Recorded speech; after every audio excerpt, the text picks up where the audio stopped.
Hi everybody, it's curiousraven. It has been a while.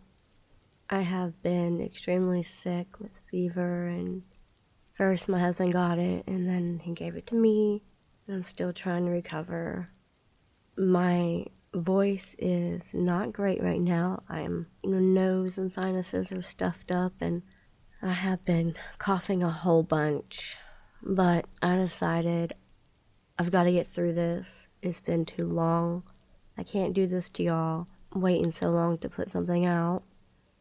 But I am always thinking of y'all when I'm not recording or getting stuff out. I want to go ahead and record this. I'm hoping y'all like it, even though my voice is a little weird right now. So, this is a true story. It might not be creepy, but to me, it still gives me chills to this day. To avoid any privacy trouble, I am going to change names for the story, including mine. Now, with that being said, here it goes. My name is Charles. I'm an assistant manager at a sub shop. But back when I was in the shift manager, we had this employee named John. John was only working for us about a month when he called us to pick him up from his roommate's house because of some problems they had. We took him to our place and had a couple drinks, and we ended up cheering him up. He was always quiet about his social life, but he would talk to people on Tinder and meet up with a date, or would go to a store he liked shopping at that was across the street from us. He stays with us for about 2 weeks. He tells us that he planned to hang out with a friend. My fiance gives him a huge hug since they became really good friends. He leaves our place and doesn't come back for a couple of days. We get worried and try to get in contact with him, but somehow we couldn't find his profile on any social media platform, and whenever we called his line, it was disconnected. It was almost like he went poof and disappeared. He left all of his personal belongings behind, along with his clothes. This was very out of character of John to do, so we were trying to figure out what happened and hoped he was still with his friend, but we just accepted that he just left with no warning. A couple of days go by, and I'm at work in the middle of my shift, and I see this really tall, middle-aged man walk in the store to get a sub, and as I begin to ring him out, he kind of stares at me, and I look back, and I asked if I knew him. He asked about John, and his creepy vibe just radiated from him. I asked him what kind of affiliation did he have with John, and he just looked at me again and said he was a good co-worker. Then he walked out, and I never saw him again. Then we got a call on the store phone, which so happened to be his grandmother, who filed a missing persons report because she was someone he spoke to every day.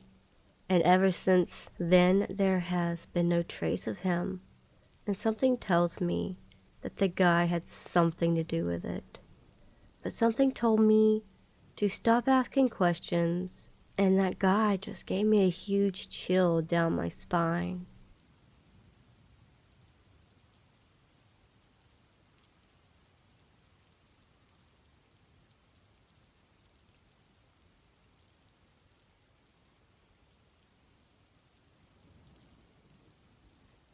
I think my best friend wanted to kill me.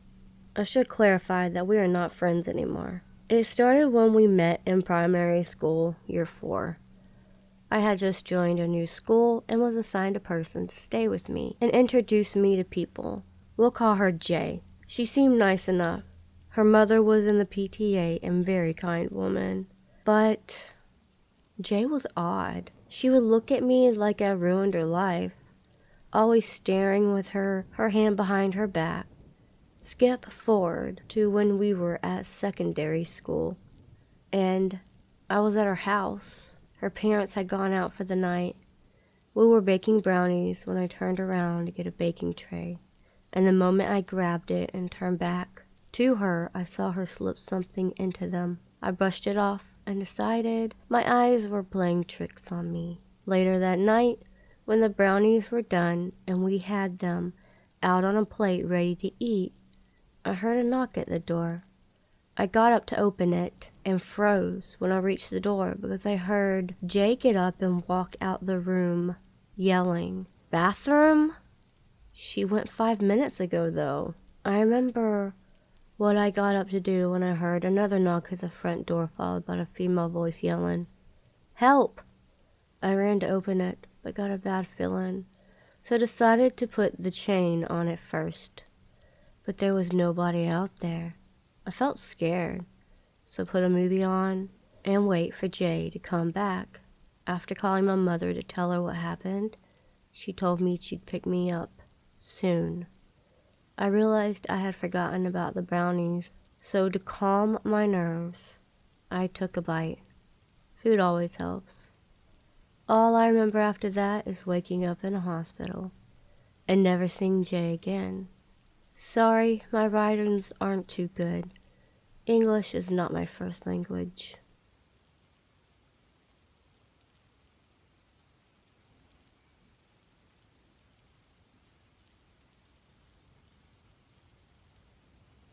This is a rather non-encounter, if you will, and actually 2 of them. This happened a long time ago, about 20 years back. I was about 10, my brother 4 years younger. We spent a week of our Easter holiday at my grandparents' place in a rural area of northern Germany. My parents had to work, so they didn't stay with us. We lived in a city about 50 kilometers away. This part of Germany is very flat, and there's not much else but fields, cows, and some forest. My grandparents lived. Grandmother still lives there. My grandfather died a few years ago. In one of the many villages there that never caught up with today's life. Most young people move away as soon as they can, so it's a lot of old houses with old people living in them. There's just not much to do out there, and even though it can be quite beautiful in some parts, especially in summer, I don't have good memories about it. But this might also be due to my grandparents being very religious and strict people. Staying there was a mixture of absolute freedom, running and playing in the fields and woods, and the strict authoritarian regimen of my grandfather in the vicinity of the house. He had all kinds of rules, some of which made sense in hindsight, others rather not. What we dreaded most is that after playing the whole day in the dirt, he would clean our hands and feet furiously with soap and brush until our skin was red and clean. I hated this process, especially on the feet, because I am ticklish as hell. Another thing was that we were not allowed to play in front of the house. It was a long street on which were multiple houses on both sides, and behind them, fields and small woods. Behind the house, we were allowed to roam freely, but if we stepped into the front yard, or even the street, my granddad would get furious and scream at us. I thought it was because of the cars, which were going pretty fast there, like 70 kilometers an hour. But thinking about it now, writing this, it must have also been because of what I'm going to tell you here. Okay, this is a massive build-up to a story that, as I said, is not as unusual or scary as some of the others here. But over the years, when I got older and I thought about it from a different perspective, it chills me a bit. First, I will tell you about something that happened about a year earlier. My grandfather was a forest walker. At that point, he was already pensioned, but he still loved the woods, and we would often take long walks with him.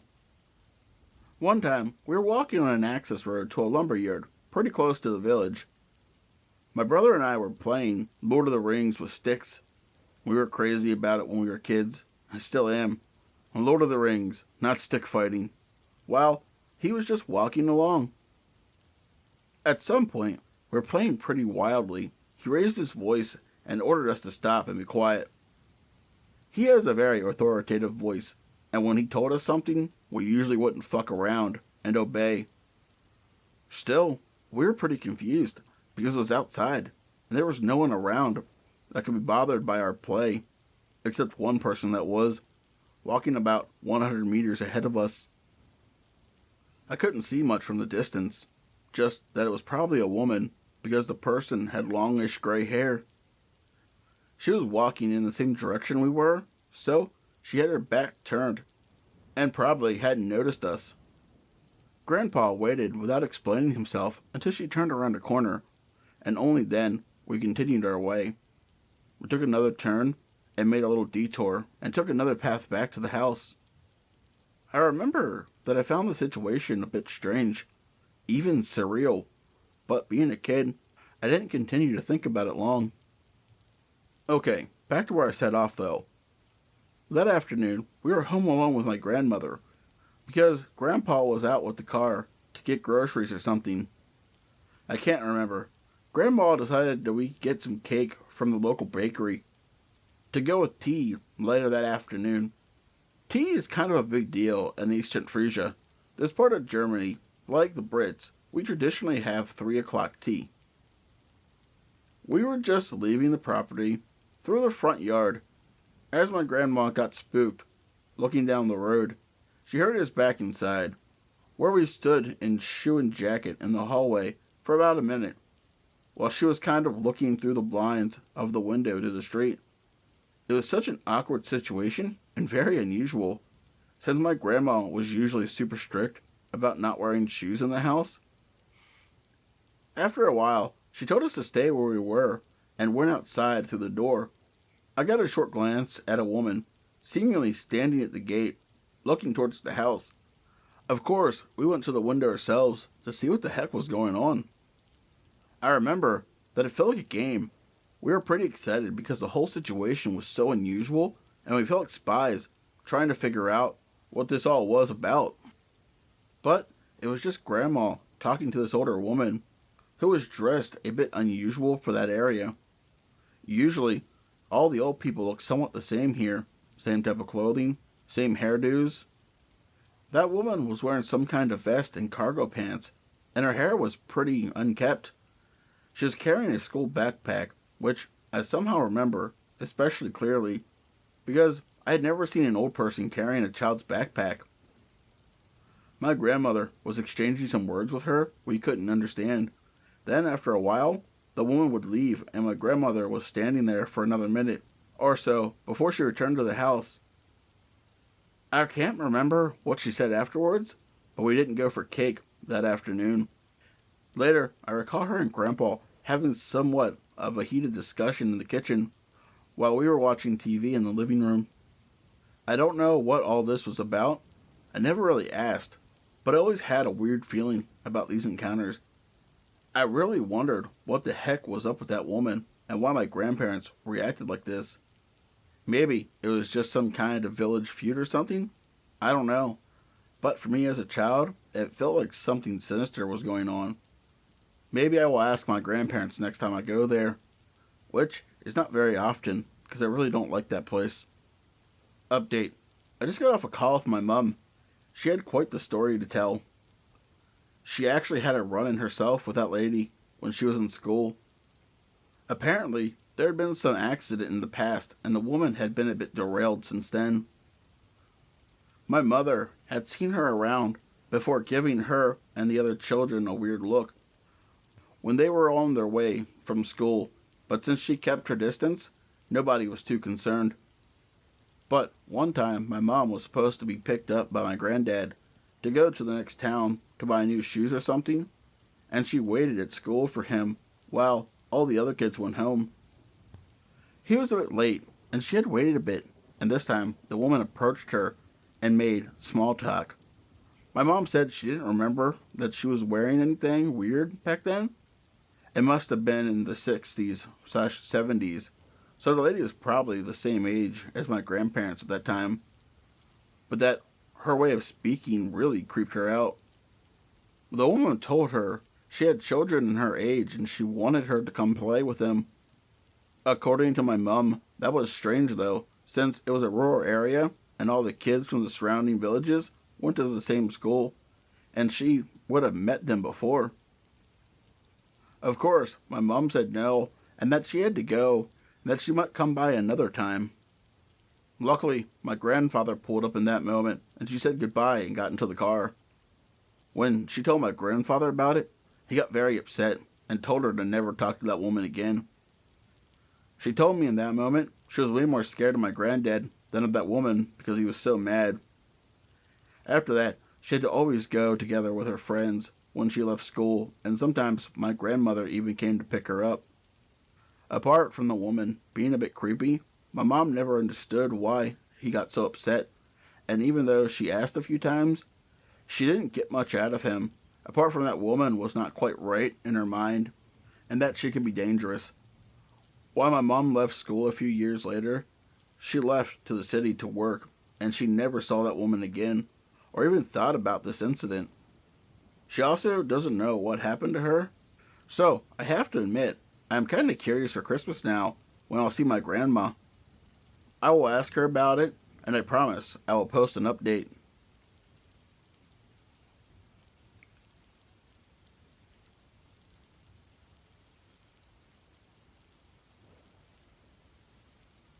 I live in a small town in the UK. Had to get the bus into work every day.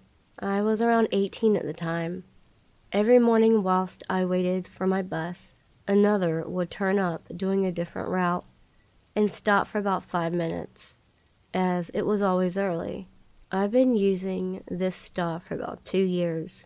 One morning at the bus stop, I noticed a girl around my age on the parked bus who kept looking at me and had her phone camera pointed towards me. I'd never seen her before, and I knew most people on there, as it was never busy and early on the route. I thought it was a bit strange, but figured she may have been holding her phone in a weird position, so I just ignored her. However, over the couple of next days and weeks, I would see her irregularly on the bus. She was always looking at me, and she had her phone pointed at me too, holding at a low height as if trying to hide it. The first few times I kept ignoring it and thought maybe my hair is weird today, or maybe makeup is. This continued for a few weeks of her turning up and watching me, even when sat on the opposite side of the bus. Eventually I had enough and was getting creeped out and started to genuinely believe she was either videoing me or taking photos. One morning, I decided to get my phone out, directed it at her, and pretended to video. I made eye contact with her and pointed to my phone. She then put her phone away and didn't look at me again. The weirdest part is, I continued to see that bus for another year and never saw her again after that. Either she was innocent and I terrified her, or she was up to something weird.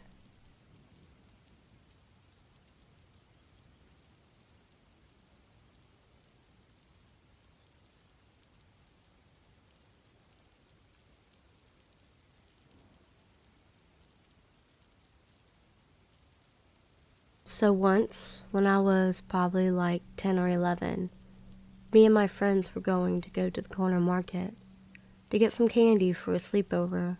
Pretty normal for us. And it was only a 5-minute walk. So as we were walking, we just talked about kid stuff. What we were going to do at the sleepover. You know. But as we were going to pay, an old man, probably around 60, came up to us and asked if we wanted ice cream. We all knew what pedos and stuff were, so we immediately said no. The guy then pulled the shop manager over, gave him around $20, and went back in line. As we got up to the counter to pay, the guy said we didn't have to.